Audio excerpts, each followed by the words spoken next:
ஜோதிட நண்பர்களுக்கும் ஆன்மீக நண்பர்களுக்கும் இனிய வணக்கங்கள். நான் உங்கள் மோசஸ் உளவியல் ஜோதிடர், சென்னையில் இருக்கேன்.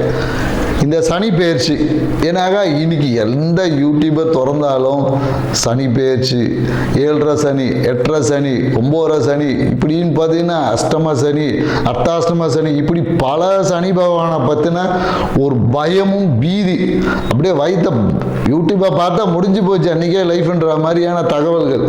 என்னடா இந்த சனி பெயர்ச்சி, சரி இது சனி பெயர்ச்சின்னா சனி பகவான் அவ்வளோ ஒரு கொடூரமான ஆளா அப்படின்ற மாதிரி சனி பகவானை பார்த்து அலறக்கூடிய, பயந்து ஓடக்கூடிய அளவுக்கு அவரை அப்படி ஒரு டெரரிஸ்ட் மாதிரி அவரை வச்சிருக்காங்க. ஆனால் உண்மையாகவே நம்ம பார்த்தீங்கன்னா சனி பகவான் அப்படிப்பட்டவரா? சனியோட காரகத்துவம் அவ்வளோ ஒரு ஒஸ்டான காரகத்துவமா? இல்லை சனி பார்த்தா கோடி நன்மை, சனியை கொடுக்கறதுக்கு என்ன சொல்லுவாங்க, சனி பகவான் கொடுத்தா தடுக்கிறதுக்கு ஆள் இல்லைன்னு நம்ம சொல்லக்கூடிய அதே நண்பர்கள் தான் சனி பகவானை பற்றி இப்படி ஒரு விஷயங்களை சொல்லி நம்மளை பயம், குழப்பம், மனுஷன் எதையா பண்ணுறது அப்படின்ற ஒரு தயக்கம், குழப்பம் எல்லாத்தையும் போட்டு நம்மளை அப்படியே ஒரு முடிவெடுக்க முடியாமல் ஒரு திணற அடிக்கக்கூடிய தன்மையில் கொண்டு போய் விட்டுட்டு, இங்கே போனால் இந்த பரிகாரம் செய்யறது, அங்கே போனால் அந்த பரிகாரம் செய்யறது, பரிகாரமே செஞ்சுட்டு அப்புறம் வாழ்க்கை எப்படி தான் வாழ்றது, இப்படின்ற ஒரு குழப்பங்கள் எல்லாம் உங்களுக்கு இருக்கும். இதுக்கு எல்லாத்துக்கும் இந்த ஒரு காணொலியை முழுசா பாருங்க, மொத்தத்துக்கும் உங்களுக்கான விடை கிடைச்சிடும். ஸோ இந்த சனி பகவானா என்ன? முதல்ல சனி பகவானா ஒன்றும் இல்லைங்க. ஏன்னா சனி பகவான் பார்த்தீங்கன்னா, சனின்ற கிரகம் நீங்கள் பால்வழி மண்டலத்தில் எடுத்தீங்கன்னா சூரியன்லேருந்து மிக தொலைவில் இருக்கக்கூடிய கிரகம் நம்ம சொல்லுவோம். ஸோ அதனால் சனியோட நகர்வு ரொம்ப ஸ்லோவான நகர்வு.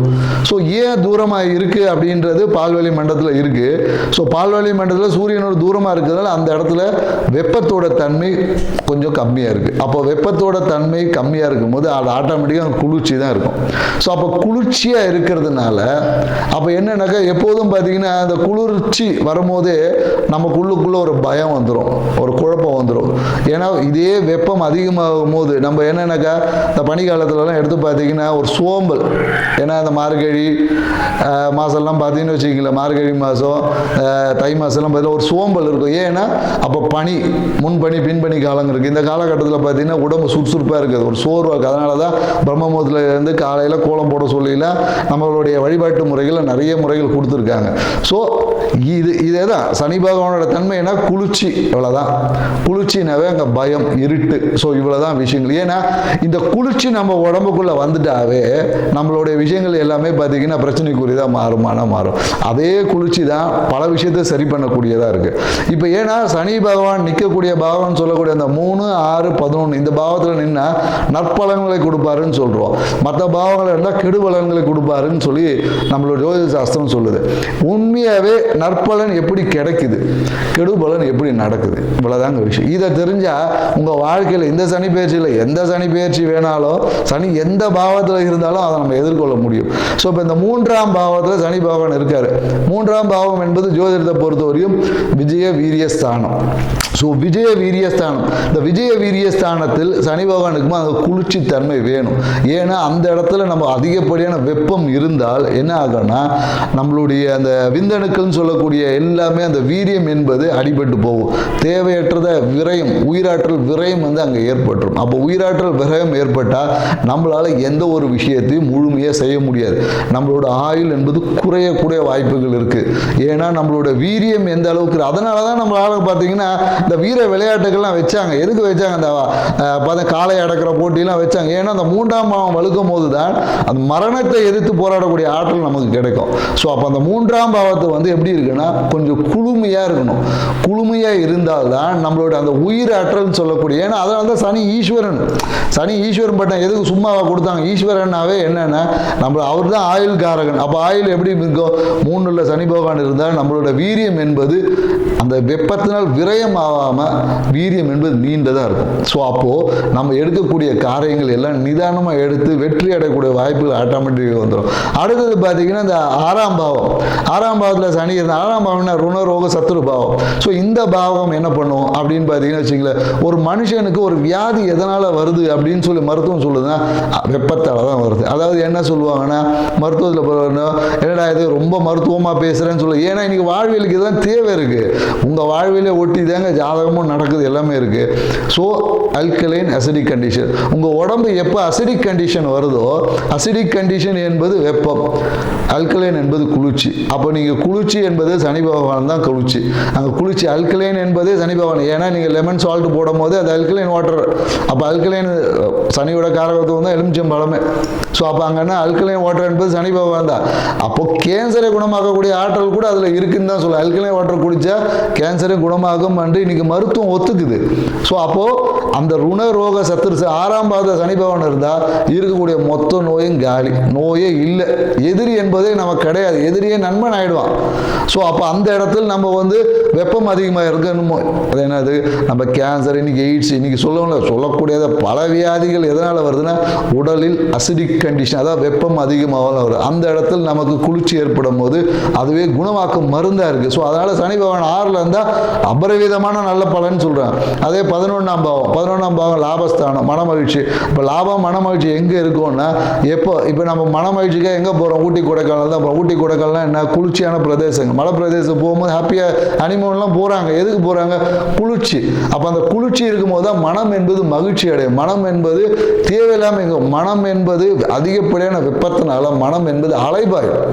ஆனால் அந்த இடத்துல அலை போயாமல் அப்படியே கூலாக நிற்கும் போது உங்கள் லாபம் மன மகிழ்ச்சியெல்லாம் பெருகும். ஸோ அப்போ இந்த சனி பெயர்ச்சி, ஏன்னா இந்த அறிவியல் பூர்வமாக சில விஷயங்களை ஏன் இங்கே நம்ம சொல்கிறோன்னா, எல்லாரும் ஆன்மீக ரீதியாக நிறைய கருத்துக்கள் சொல்லியிருப்பாங்க. இங்கே அறிவியல் பூர்வமாக ஏன் சொல்லணும்னா, இன்னைக்கு மக்கள் அறிவியலை தான் நம்புகிற, அறிவியல் சொல்ல தான் ஏற்றுக்கு நம்ம இன்னைக்கு போகிறோம். அப்போ அறிவியல் பூர்வமாக ஒரு விஷயத்தை அணுகும் போது இந்த சனி பேச்சில் எந்த கிரக பேச்சையும் இலகுவாக நம்மளால் கடந்து அந்த தன்மையிலேருந்து நம்ம ஜெயிச்சு மேன்மை பெற முடியும். நம்ம வாழ்க்கையை அடுத்த ஒரு நிலைக்கு கொண்டு போக முடியுமானா கண்டிப்பாக முடியும். ஸோ அதுதான் நம்ம இங்கே சொல்ல வருது. ஏன்னா இந்த கோயில்கள் நிறைய பரிகாரங்கள் சொல்லப்படுது. இந்த கோயில் போனால் என்ன நடக்கும்னா, நம்மளுடைய ஏன்னா சனியோட தத்துவம் பார்த்தீங்கன்னா ஆகாய தத்துவம். அதாவது என்னன்னாக்கா கோயில்கள் எல்லாமே விமானம் வச்சிருப்பாங்க. பழங்காலத்து கோயிலில் பார்த்தீங்கன்னா இந்த 12 வருஷம் இந்த குடமுழுக்கெல்லாம் போடுவாங்க, அந்த விமானம் சொல்லுவாங்க. அந்த விமானம் என்பது என்னன்னாக்கா பிரபஞ்சத்தோட தொடர்பு இருக்கும். அப்போ அந்த விமானத்தின் வழியாக நீங்கள் கோயிலுக்கு போக உங்களோட ஆகாய தத்துவம் என்பது விரிவடையும். ஆகாயம் நமக்கு எந்த அளவுக்கு இடம் கொடுக்குதோ அவ்வளோ தூரம் நம்மளுடைய லக்ஸரி லைஃப் என்பது இருக்கும். அப்போ தான் மற்ற பஞ்சபூதங்கள் நெருக்கடி இல்லாமல் அதனுடைய வேலையை செய்வது. அப்போ ஆகாயம் என்பது அந்த இடத்துல விரிவடையும். விரிவடைந்த ஆகாயத்தில் நம்மளோட வாழ்வியல் முறை வெறுமனே கோயிலுக்கு போயிட்டு வந்து 2 பேருக்கு அன்னதானம் கொடுத்துட்டு வந்துட்டு சனி பகவானோட விஷயம் தீர்ந்துருமானா கண்டிப்பாக தீராது. உங்களோட வாழ்வியல் முறையிலும் கண்டிப்பாக மாற்றங்களை ஏற்படுத்தணும். அப்படி ஏற்படுத்தக்கூடிய மாற்றம் மட்டும்தான் இந்த சனி பயிற்சியிலிருந்தும், எல்லா சனி பயிற்சியிலிருந்தும், எல்லா கிரக பயிற்சியிலிருந்தும் உங்கள் வாழ்வை மேன்மையடைய முடியும். அந்த ஒரு விஷயத்தை தான் நம்ம ஒவ்வொரு ராசி பிரகாரம் இப்போ நம்ம பார்க்க போகிறோம். ஸோ வாங்க நம்ம போகலாம். மீன ராசி பார்த்தீங்கன்னா மிகுந்த ஆன்மீக பக்தி, ரொம்ப ஆன்மீகத்தில் மிகுந்த ஒரு பேராற்றல்னு சொல்லணும். அப்படி ஒரு பேராற்றல் பெற்ற ஞானம் இயற்கையாகவே இவங்களுக்கு வந்து அந்த அனுபவம் ஞானம் வந்து பை பர்த்லேயே இருக்கும். அந்த மாதிரி ஆற்றலுடைய மீன ராசி நண்பர்களே. ஸோ இந்த நீங்கள் ஒன்றுமே இல்லை, இந்த சனி பயிற்சியை எப்படி எதிர்கொள்ளணும், இவ்வளோதான் விஷயம். ஸோ இந்த சனி பயிற்சியை நம்ம எப்படி எதிர்கொள்ளணும்? ஏன்னா இப்போ பார்த்தீங்கன்னா உங்களுக்கு 7.5 சனி, ஜென்ம சனின்னு சொல்லுவோம். ஸோ ஜென்ம சனியாக இருக்கும்போது என்ன நடக்கும் அப்படின்னு பார்த்தீங்கன்னா, சனி பகவான் எப்போதும் மெதுவான கிரகம், குளிர்ச்சியான கிரகம். அதனால் என்னென்னாக்கா அதிகப்படியான சோம்பல் உங்ககிட்ட அப்படியே இருக்கும். ஏன்னா ஏற்கனவே நீங்கள் ஒரு சோம்பேறியாக தான் இருப்பீங்க. பெரும்பாலும் மீனராசிக்காரங்க பார்த்தீங்கன்னா யோசிச்சே இவங்க சோம்பேறி ஆகிடுவாங்க. ஏன்னா அதிகப்படியான சிந்தனை, ஏன்னா நிலையற்ற தன்மை மனசுக்குள்ள பார்த்தீங்கன்னா இவங்க ஒரு கண்டென்ட்டை வச்சுருப்பாங்க, அதில் இவங்களே ஸ்ட்ராங்காக இருக்க மாட்டாங்க. அது இன்னொருத்தவங்க சொல்லும் போது டக்குன்னு மாறிடுவாங்க. ஸோ இவங்க மனம் என்பது எப்போதும் ஒரு நிலையற்ற தன்மை, மனதில் பார்த்தீங்கன்னா 1000 விதமான எண்ணங்கள் ஓடிக்கொண்டே இருக்கு. இதனாலேயே இவங்க டயர்ட் ஆகிடுவாங்க. ஸோ இவங்க சோர்வு என்பது என்னென்னாக்கா மனதின் மன ஓட்டம் அதிகமாக இருப்பதாலே இவங்களோட டயர்டு. ஆனால் அதே மனம் தான் இவங்களோட பாக்கியத்தை கொடுக்கும். ஸோ அந்த மனதை கையாளக்கூடிய வித்தைகளை நீங்கள் கற்றுக்கிட்டாவே போதும், உங்களுக்கு நீங்கள் உங்கள் வாழ்க்கையை அடுத்த ஒரு நிலைக்கு நகர்ந்துடலாம் சொல்லுவோம். ஏன்னா நீங்கள் என்ன பண்ணணும்னா யோகா நீங்கள் பண்ணணும். மனதை அமைதிப்படுத்தக்கூடிய, மனதை பரபரப்பாக்கக்கூடிய விஷயங்கள் இல்லை, மனதை அமைதியாக்கக்கூடிய யோகாவை நீங்கள் செய்தீர்கள் என்றால் மீனராசிக்காரருக்கு எப்போதும் சிறப்பாக இருக்கும். இந்த காலகட்டத்தில் என்ன பண்ணணும், முக்கியமாக செய்யக்கூடிய விஷயம் என்னன்னாக்கா இந்த புறம் பேசுவதை தவிர்த்துணும். ஏன்னா பேசுகிறவன்ற பேக்கில் போகிறவரவனை பற்றினா அள்ளி விடுறது. அப்போ அள்ளி விட்டோன்னு அவன் என்ன பண்ணிவிடுவான், போட்டு கொடுத்துட்டு அது உங்களுக்கு ஒரு அவப்பெயரை கொண்டு வர வாய்ப்பு இருக்குது. ஏன்னா மனைவி சார்ந்த விஷயத்தில் நீங்கள் ரொம்ப டெட் ஸ்லோவாக இருப்பீங்க, உங்கள் மனைவி வேகமாக இருப்பாங்க, உங்களை துரத்துவாங்க, வா வா முடி இப்பயே பண்ணு. இந்த சூழ்நிலைகள் என்ன பண்ணுன்னா உங்களை வேகத்தையும் பரபரப்பாக்க, ஆனால் உங்களால் அது செயல்படுது. அப்போ அப்போ அதனால் ஒரு அழுத்தம் என்பது ஏற்படும் உங்களுக்கு. ஸோ அந்த விஷயத்தில் கவனம். ஏன்னா இந்த காலகட்டத்தில் உங்களுடைய என்ன சொல்வது, அந்த வீரிய ஸ்தானம், வெற்றி ஸ்தானம் என்னக்கூடிய விஷயத்தில் எல்லாமே நீங்கள் எடுத்த முயற்சியில் லேட்டாக தான் கிடைக்கும். ஸோ ஆனால் என்னென்னாக்கா இந்த காலகட்டத்தில் படிக்கக்கூடிய மாணவர்கள் எல்லாமே ஒரு நல்ல ஒரு நிலை அடையிறதுக்கான வாய்ப்புகள் இருக்குது. ஸோ உங்களுடைய முயற்சிகள் இந்த காலகட்டத்தில் என்னென்னாக்கா 1க்கு 2 வாட்டி யோசித்து எடுக்கக்கூடிய முயற்சிகள் ஸ்லோவாக தான் ரிசல்ட். அதனால் போட்டித் தேர்வு, இந்த மற்ற போட்டித் தேர்வு எழுதக்கூடிய மாணவர்கள் வந்து கொஞ்சம் என்ன பண்ணலான்னா, உங்களுடைய அந்த சுறுசுறுப்பை ஏற்றுக்க கொள்ளக்கூடிய ஒரு வகையில் நீங்கள் என்ன பண்ணலாம்னா, ஒரு உடற்பயிற்சிகளை செய்யுங்க. உடற்பயிற்சி செய்யலாம். அப்படி இல்லைன்னா இந்த என்ன சொல்லுவோம்னா, அந்த மலர் மருந்துகள் பார்த்தீங்கன்னா ஸ்க்லந்தரஸ், கிளமாட்டிஸ், இந்த 2 மருந்தும் பார்த்தீங்கன்னு வச்சுக்கிங்களேன், இந்த மீன ராசிக்காரருக்கு மிகவும் ஹெல்ப்ஃபுல்லாக இருக்கும். ஏன்னா இது என்ன பண்ணுன்னா, அதிகப்படியான சிந்தனை, கற்பனை அப்படியே டம்ப் பண்ணிவிட்டு உங்களுடைய ஃபோக்கஸிங்கை நீங்கள் எதை நோக்கி பயணிக்கிறீங்களோ அதை நோக்கி உங்களை வழிநடத்தி செல்ல உதவும். மீன ராசிக்காரங்க தவிர்க்க வேண்டிய ஒரு விஷயம் என்னென்னாக்கா, இந்த காலகட்டத்தில் என்னென்னாக்கா, இந்த ஸ்வீட்ஸ் முக்கியமாக இந்த பால்கோவா சாப்பிட்றதெல்லாம் விட்டுறணும். ஏன்னா அந்த பால்கோவா சாப்பிட்டீங்கன்னா உங்களுக்கு ஜீரண குறைபாடு வரும். அதுவே உங்களுக்கு தீராத பிரச்சனையை ஏற்படுத்தக்கூடிய. அதனால் குறிப்பாக இந்த பால்கோவா சாப்பிட்றது, இந்த வெள்ளி பாத்திரம், வெள்ளியில் செயின் போடுறது, இந்த மாதிரியான விஷயங்களை இந்த காலகட்டம் தவிர்த்துக்கணும். ஸோ அப்புறம் என்னென்னா, குறிப்பாக இந்த கழுத்தில் டைமண்ட் மாலெல்லாம் போட்டுருந்தீங்கன்னா இந்த காலகட்டம் தவிர்த்துக்கிட்டீங்கன்னா உங்களுக்கு சிறப்பாக இருக்கும். அதுக்கு பதிலாக நீங்கள் வேறு ஏதாவது ஆபரணங்களை நீங்கள் அணிந்து கொள்ள முடியும். ஸோ இந்த சனிப்பெயர்ச்சி உங்களுக்கு தொழில் ரீதியான ஒரு அழுத்தமும் இருக்கும். தொழில் கொஞ்சம் மந்தமாக தான் நகரும். ஸோ இதை எல்லாத்தையும் இப்படி இருக்குதுன்றது தெரிஞ்சுக்கிட்டோம். இதை எப்படி மாற்ற போகிறோம் அப்படின்றது தான் நீங்கள் யோசிக்கணுமே தவிர, தொழில் மந்தமாக இருக்கும் அப்போ நாம் இதை எப்படி வேகமாக்கணுன்ற முயற்சியை தான் நீங்கள் ஈடுபடணும் சொல்லணும். ஆமாம், ஏன்னா பிரச்சனைகளை நம்ம சுட்டி காட்டுவது எதனாலனா, இந்த இடத்துல சரி பண்ணால் போதும். ஏன்னா இப்போ வீட்டை சரி பண்ணணும், எங்கேயோ ஒரு இடத்துல பிளாக்கேஜ் இருக்கும். அந்த பிளாக்கேஜ் சரி பண்ணால் வேலை மிச்சம். அதை விட்டுட்டு வீட்டையே மாற்றிட்டு இருக்கிறது நம்மளால் முடியாது, பார்த்தீங்களா? ஸோ அதனால் எங்கே பிரச்சனை இருக்கிறதை தான் நாம் இதை சுட்டி காட்டுறோம். அந்த ஏரியாஸை தான் நீங்கள் சரி பண்ணணுமே தவிர, நீங்கள் மீதி ஏரியாவில் நல்ல ஏரியாலாம் தொடச்சி கழுவி என்ன பண்ணணும்? ஸோ எங்கே அழுக்கு இருக்கோ அந்த இடங்களை தான் நம்ம சுட்டி காட்டுறோம். அதை நீங்கள் சரி செய்து கொண்டீங்களேன்னா உங்கள் வாழ்க்கை வெற்றியாக இருக்கும். நீங்கள் என்ன எப்போதுனா மனைவி சொல்ல மந்திரம் தான் நீங்கள் இருப்பீங்க. அதனால் இனி வரக்கூடிய காலங்களும் அப்படியே பயணிச்சிருங்க, அதான் உங்களுக்கு நல்லது.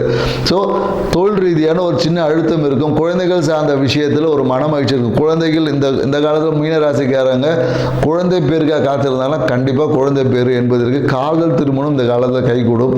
ஸோ படிக்கக்கூடிய மாணவர்கள், இந்த போட்டித் தேர்வு எழுதக்கூடியவங்களுக்கு மட்டும்தான் கொஞ்சம் டல்லாக இருக்கும். மற்றபடி வேறு ஒன்றும் இவங்களுக்குள்ள தொழில் சார்ந்த விஷயத்தில் ஒரு தொழிலை வேலையை மாற்றலாமா வேணாமான்னு இப்படி ஒரு அழுத்தம் இருக்கும். ஸோ அதை கொஞ்சம் நீங்கள் யோசித்து முடிவெடுப்பது உங்களுக்கு நன்மையை தரும். நீங்கள் என்ன பண்ணாமல் சரியாகும் அப்படின்னு பார்த்தீங்கன்னு வச்சுக்கோங்க, உங்களுடைய பூஜை அறையில் பார்த்தீங்கன்னா உங்கள் பூஜை அறையில் வெள்ளி பொருட்களை வைக்காமல் இருப்பது தான் உங்களுக்கு ஒரு பரிகாரம். வெள்ளியில் விளக்கேற்றுறது, வெள்ளியில் சார்ந்த விஷயங்கள் விளக்கேற்றுவது, வெள்ளி பொருட்களை இந்த காலகட்டத்தில் தவிர்த்துக்கொள்ளும். இந்த காலத்தில் எப்போதுமே நீங்கள் தவிர்த்துக்கொண்டா உங்களுக்கு நல்ல விஷயத்தை கொடுக்கும். நீங்கள் அதுக்கு பதிலாக என்ன பண்ணலாம் அப்படின்னு பார்த்தீங்கன்னா, நெய் விளக்கை ஏற்றுங்க. ஸோ நெய் விளக்கை ஏற்றும் போது வீட்டில் பார்த்தீங்கன்னா வீட்டு வாசலில் எப்போதும் பார்த்தீங்கன்னா இந்த ஏதாவது ஒரு ஃபோட்டோ தொங்க விட்டுருப்பாங்க மீனராசிக்காரங்க. நீங்கள் வீட்டு வாசலில் போனீங்கன்னு வச்சு ஏதோ ஒரு ஃபோட்டோவோ ஒன்று தொங்கிட்டே கிடக்கும். ஸோ அதனால் அந்த ஃபோட்டோவை நல்லா கொஞ்சம் தொடச்சி கடிச்சு வைங்க. ஏன்னா மாட்டினதோடு அப்படியே வச்சுருப்பீங்க, அதை கொஞ்சம் தொடச்சி வைங்க. இல்லையா அந்த ஃபோட்டோவை புதுப்பிச்சுக்குங்க. இதுதான் உங்களுக்கான பரிகாரமாக இருக்கும். ஏன்னா இப்போ பார்த்தீங்கன்னா குரு பகவான் வந்து மிதுனத்தில் வரும்போது எப்படி நீங்கள் மாற்றிடுவீங்க. ஸோ இருந்தாலும் நம்ம அதை உங்களுக்கு சொல்கிறோம். ஸோ குரு பார்க்க கோடி நன்மை என்ற மாதிரி என்ன பண்ணலான்னா, நீங்கள் அந்த இடத்துல ஒரு நல்ல வாசலில் ஒரு நல்ல வாசனை திரவியங்களை பயன்படுத்துங்க. அது என்ன பண்ணுறோம், உங்களோட தொழிலை வந்து வளப்படுத்தி விடும். இல்லையா ஒன்றுமே இல்லையா வாசலில் ஒரு மஞ்சள் துணி கட்டுங்க, உங்கள் தொழில் எப்படி சிறப்பாக இருக்குன்னு மட்டும் பாருங்கள். நன்றி, வணக்கம்.